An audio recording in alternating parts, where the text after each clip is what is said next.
Popular culture, that's our topic today. Let's get to it. Concepts. What was this period called in history? What is the Beats movement? And why was rock and roll frowned upon? A couple of key vocab words for you here. Check those out before we get started. The new era of mass media. The 1950s was a time of creating and accepting new forms of entertainment for the ever expanding populace. This began with the invention of the television, an invention that took off quickly and is still being improved today. The first TVs were nothing like we see in the stores today. They were basically small round boxes that showed programs in black and white. Their single range was very small, and there were only a few stations that offered 2 hours of programming. Post World War II innovations led to great improvements in television. This rapid period of expansion was named the Golden Age of television.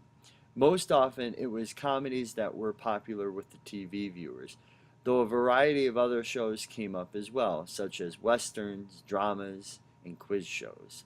While TV's mass marketing was happening and rapidly expanding, Edward R. Murrow, a seasoned radio show host, developed two new innovations on the way news could be broadcasted: on the scene news and interviews. Both methods are still used in radio and TV today. American businesses soon took advantage of TV's wide reach, creating commercial breaks when they would advertise their products in hopes of upping their sales.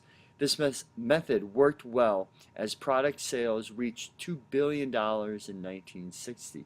The TV Guide magazine quickly outsold normal magazines.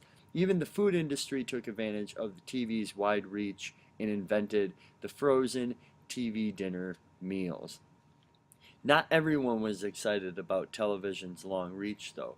Critics objected to the stereotypical portrayal of women and minorities, if they were shown at all, in shows and how it would affect the children. Along with the fast-paced action mini shows provided, it created the age-old question: is that show too violent for kids? Radios, instead of fighting and competing with TV's popularity, turned to local news, weather, and music. This strategy paid off big time as radio ads increased dramatically. On the other hand, uh, theaters and TVs clashed from the beginning. Because of how easy and free it was to stay home and watch TV, as opposed to drive over to a movie theater. Eventually, movies began to base their theater innovations from TV, such as the creation of surround sound and making the screen bigger. In the end, Hollywood would end up benefiting much, much more from TVs than they ever would have imagined. A subculture emerges. The Beats movement, which was mostly a literary artistic movement, came around during this time, changing the meaning of the word beat to a slang term meaning bad boy. Followers of the beat movement believed in non-conforming art styles, and so their art was freeform. Followers of the movement also shunned regular things such as work. Instead, they sought enlightenment through Zen Buddhism, music, and drugs. Many Americans, mostly adults, found the Beats free-spirited and on-the-road lifestyle less than interesting.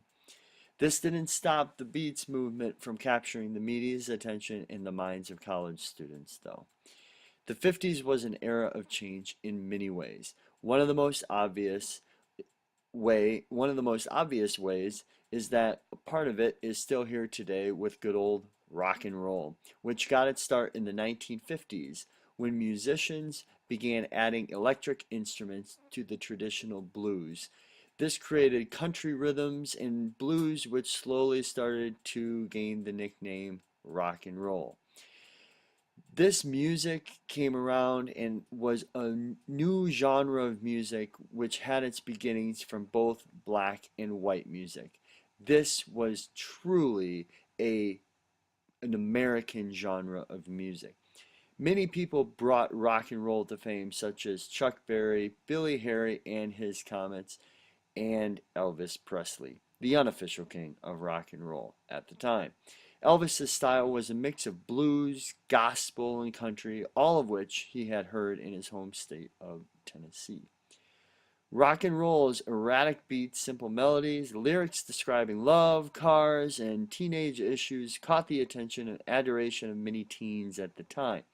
With Elvis being the most famous among rock and roll singers, uh, teenagers couldn't get enough of rock and roll,